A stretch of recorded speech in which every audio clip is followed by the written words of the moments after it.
Welcome, dear friends, to a tale of love tested by doubt, where a chance meeting changes 3 lives forever.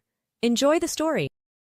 Alice Thornton sat alone at her elegantly set dining room table, the flickering candlelight casting eerie shadows across her face. She glanced at the ornate clock on the mantel. 8:37 p.m. Their anniversary dinner had gone cold hours ago. With a sigh, Alice reached for the bottle of Cabernet Sauvignon and poured herself another glass. As she swirled the deep red liquid, her wedding ring caught the light, a taunting reminder of happier times. "Happy anniversary to me," she muttered bitterly, taking a long swig of wine. 5 years. 5 years of marriage to Victor Thornton, golden boy of Wall Street, and increasingly stranger in his own home. Alice tried to pinpoint the moment things had changed.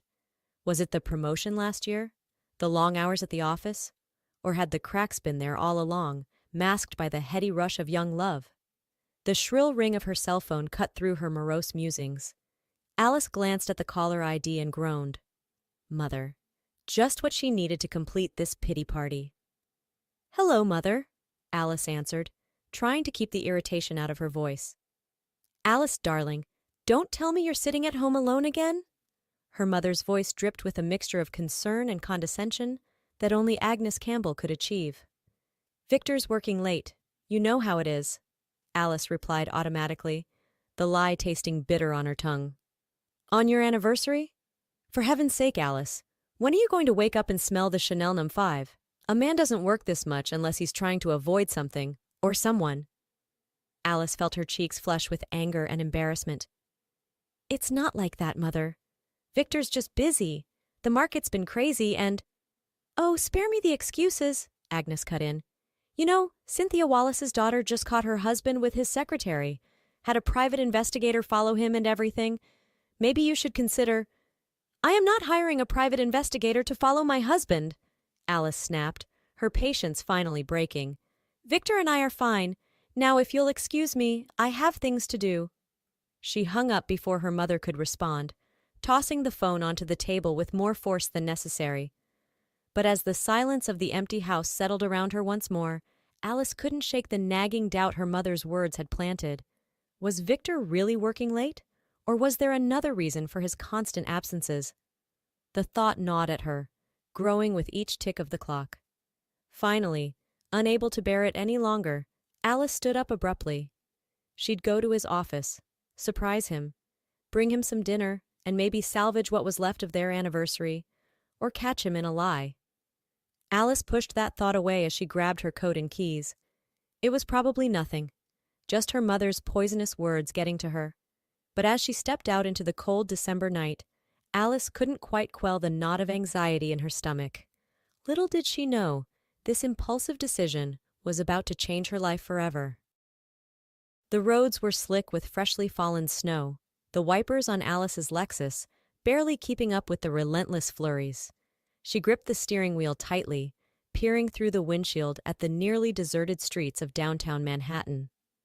"This is crazy," Alice muttered to herself, but she pressed on, driven by a cocktail of wine, hurt, and suspicion.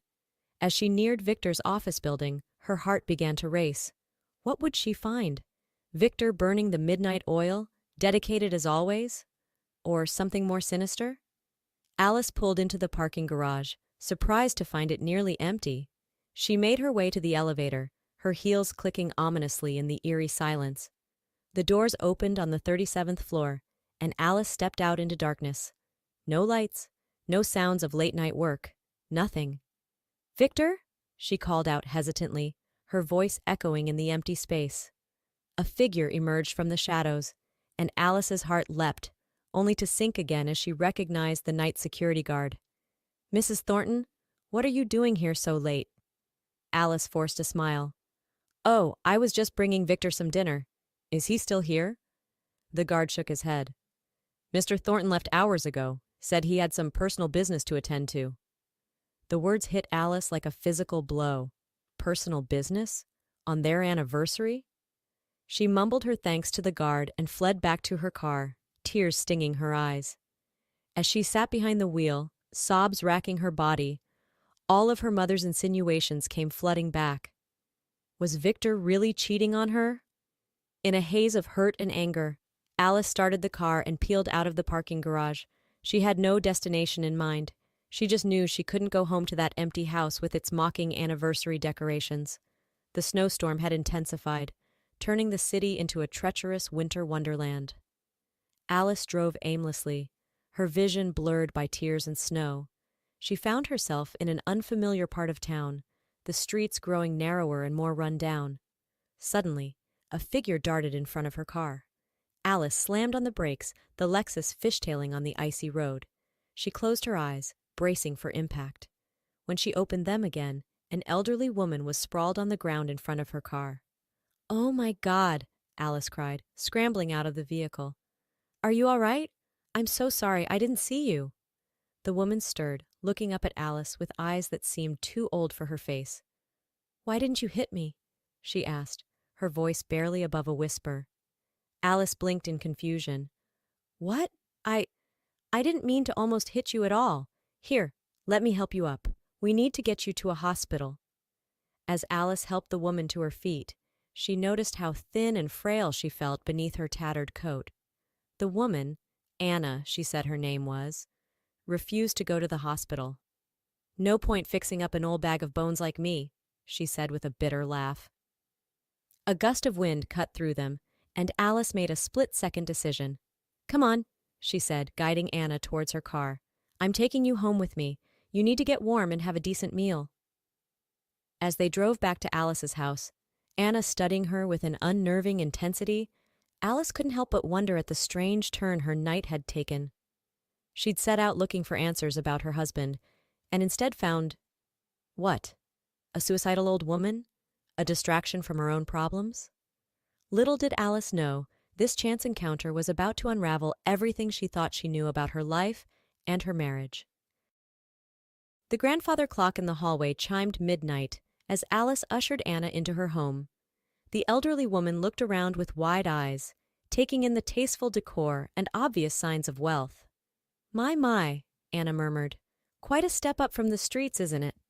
Alice felt a pang of guilt. "Let's get you warmed up. How about a hot shower and some clean clothes? I think I have some things that might fit you." As Anna showered, Alice busied herself in the kitchen, brewing a pot of chamomile tea and assembling a tray of sandwiches.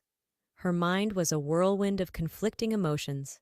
Concern for this strange woman she'd brought into her home, lingering anger and hurt over Victor's absence, and a growing sense of surreality about the entire situation. When Anna emerged, wrapped in one of Alice's fluffy bathrobes, she looked like a different person. The dirt and grime washed away. Alice could see the remnants of a once beautiful woman beneath the years of hardship. "Thank you, dear," Anna said, accepting a steaming mug of tea. "It's been a long time since anyone's shown me such kindness." Alice smiled, but it didn't quite reach her eyes. "It's the least I could do after almost running you over, though I still think we should get you checked out by a doctor." Anna waved her hand dismissively. "Nonsense. I'm tougher than I look." She took a sip of tea, eyeing Alice over the rim of the mug. "Now, why don't you tell me what a pretty young thing like you was doing driving around in a snowstorm on Christmas Eve?" Alice stiffened. "It's complicated." "Ah," Anna nodded sagely. "Man troubles, is it? Let me guess. Workaholic husband? Always at the office? Maybe you think he's got a bit on the side?" Alice gaped at her. "How did you—" Anna's laugh was a raspy chuckle. "Oh, honey, I've been around the block a few times. I know that look. But let me tell you something about your Victor." Alice's heart skipped a beat. "You know Victor? Know him? He saved my life." Anna's eyes took on a faraway look. "It was about a year ago. I was at my lowest point, hadn't eaten in days. Your Victor, he found me huddled in an alley behind that fancy office building of his. Instead of calling the cops or shooing me away like most folks would, he sat down right there on the dirty ground and talked to me. Bought me a hot meal and set me up in a shelter." Alice listened, stunned, as Anna recounted tale after tale of Victor's secret good deeds, how he volunteered at soup kitchens every weekend, how he was working to set up a foundation to help the homeless get back on their feet, how he'd been keeping it all secret because he didn't want it to seem like some rich man's vanity project. But Why wouldn't he tell me? Alice whispered, tears streaming down her face. Anna reached out, patting Alice's hand. Some men, they don't know how to talk about the good they do. They think it makes them seem weak or something. But you're Victor. He's one of the good ones. Don't let him go without a fight, you hear me? As if on cue, the front door opened, and Victor's voice called out, Alice, are you home? I'm so sorry I'm late. He stopped short as he entered the living room, taking in the scene before him. Anna, what are you doing here? Alice stood up slowly, her eyes never leaving Victor's face. I think, she said softly, that you and I have a lot to talk about. Victor's eyes darted between Alice and Anna, a mix of confusion and concern etched on his handsome face. Alice, honey, I can explain. You're damn right you can explain. Alice cut him off, her voice trembling with a cocktail of emotions, relief, anger, love, and lingering hurt. You can start by telling me why you've been lying to me for months about where you've been spending your time. Victor's shoulders sagged, the weight of his secrets finally catching up to him. He sank into an armchair, running a hand through his salt and pepper hair. I never meant to lie to you, Alice. I didn't know how to tell you about all of this. As Victor began to speak, the whole story came pouring out. How he'd stumbled upon Anna that fateful night a year ago, how her plight had opened his eyes to the invisible suffering on the streets of their glittering city. He spoke of sleepless nights, grappling with the guilt of his own wealth and privilege, while others froze on the sidewalks outside his office. I wanted to make a difference, Victor said, his voice thick with emotion. But I didn't want it to be about me, about some rich guy trying to assuage his conscience. I thought if I kept it quiet, if I just did the work without any fanfare, it would mean more. Alice listened, her heart swelling with a complicated mix of pride and pain. But why keep it from me? She asked. Did you think I wouldn't understand? That I wouldn't want to help? Victor looked at her, his eyes shining with unshed tears. No, it wasn't that. I guess I was ashamed that I'd been so blind for so long, that it took meeting Anna to wake me up to what was happening right under our noses. And then, the more time passed, the harder it became to find the right moment to tell you. Anna, who had been silently watching this exchange, finally spoke up. If you ask me, you two have got something special here. Don't let a little misunderstanding tear it apart. Alice turned to the older woman, a small smile tugging at her lips. You know, for someone who was ready to end it all a few hours ago, you give pretty good advice. Anna shrugged, a mischievous glint in her eye. Well, maybe I just needed a reminder that there are still good people in this world. Now, if you two lovebirds don't mind, this old lady could use some shut-eye. Point me to the guest room, will you? As Alice showed Anna to the spare bedroom, Victor busied himself in the kitchen, brewing a fresh pot of coffee. When Alice returned, she found him standing by the window, staring out at the snow-covered street. I'm so sorry, Alice, he said without turning around. I never meant to hurt you. I love you more than anything in this world. Alice crossed the room, wrapping her arms around him from behind. She rested her cheek against his back, breathing in the familiar scent of his cologne. I love you too, Victor. And I'm proud of you, so incredibly proud. I just wish you had let me in, let me be a part of it. Victor turned in her embrace, cupping her face in his hands. Then be a part of it now. Help me with the foundation. We can do this together. Make a real difference. As they sealed their reconciliation with a kiss, the grandfather clock chimed 3 a.m. Outside, the snow continued to fall, blanketing the city in a soft, forgiving white. The next few days passed in a whirlwind of activity. With Anna's help, Alice and Victor were able to sort out her documentation and find her a place in a comfortable retirement home. As they helped her move into her new room, Alice marveled at the transformation in the older woman. Clean, well-fed, and with a spark of hope in her eyes, Anna looked years younger. Now don't you two be strangers, Anna admonished as they prepared to leave. I expect regular visits, you hear? And bring that foundation paperwork next time. I've got a few ideas of my own to contribute. Alice laughed, pulling Anna into a warm hug. We'll be back before you know it. And thank you, Anna, for everything. As they drove home, Alice's phone buzzed with an incoming call.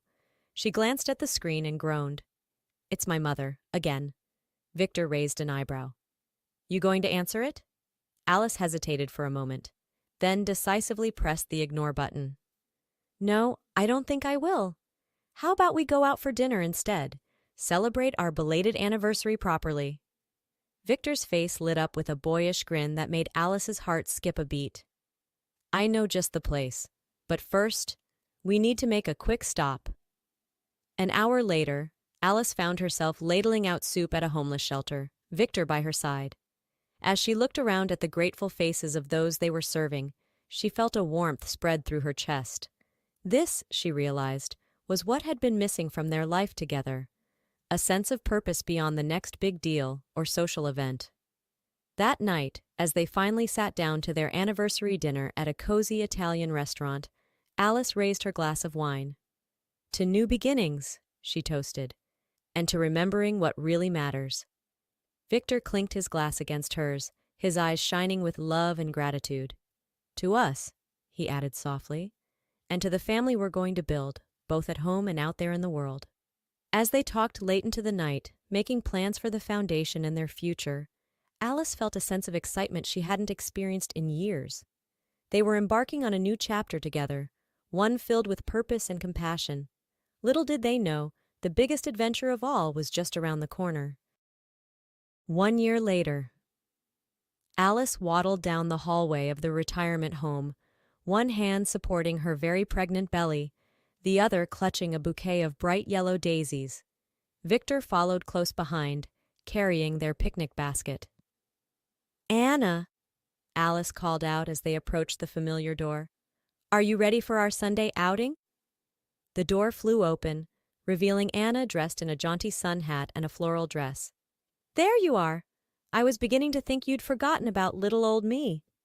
Victor chuckled, bending down to give Anna a peck on the cheek. As if we could ever forget our favorite troublemaker. You look lovely, Anna. Anna preened a bit at the compliment, adjusting her hat. Well, when you're going out with such a handsome young couple, you've got to make an effort. Now, let's get this show on the road before Alice here pops. As they made their way to the retirement home's garden, Alice couldn't help but marvel at how much had changed in just 1 year. The foundation she and Victor had started was thriving, already making a real difference in the lives of the city's homeless population. Their marriage was stronger than ever, the shared purpose bringing them closer together in ways she never could have imagined. And now, with their first child due any day, Alice felt a sense of completeness she'd never known before. They settled on a bench beneath a sprawling oak tree, Victor unpacking their picnic while Anna fussed over Alice. Now you make sure you're eating enough, dear, Anna clucked. That little one needs all the nourishment it can get. Alice laughed, patting her round belly. Trust me, Anna, this baby is very well fed. In fact, I think it might be trying out for the soccer team right now. As if on cue, a powerful kick made Alice wince. Anna's eyes lit up with delight. Ooh, can I feel? Alice guided Anna's wrinkled hand to the spot, and the older woman's face softened with wonder as she felt the baby move. You know, Anna said softly, I never had children of my own, but watching you two, seeing the love you have for each other and for this little one, well, it makes me feel like I'm part of something special. Victor reached out, squeezing Anna's shoulder gently. You are part of something special, Anna. Your family. And this little one is going to grow up knowing their Grandma Anna. Tears glistened in Anna's eyes. Grandma Anna, she repeated, her voice thick with emotion. I like the sound of that. As they enjoyed their picnic, sharing stories and laughter, Alice felt a warmth that had nothing to do with the summer sun. This, she realized, was what true happiness felt like. Not the superficial glitz and glamour of their old life, but the deep, abiding joy of genuine connection and purpose.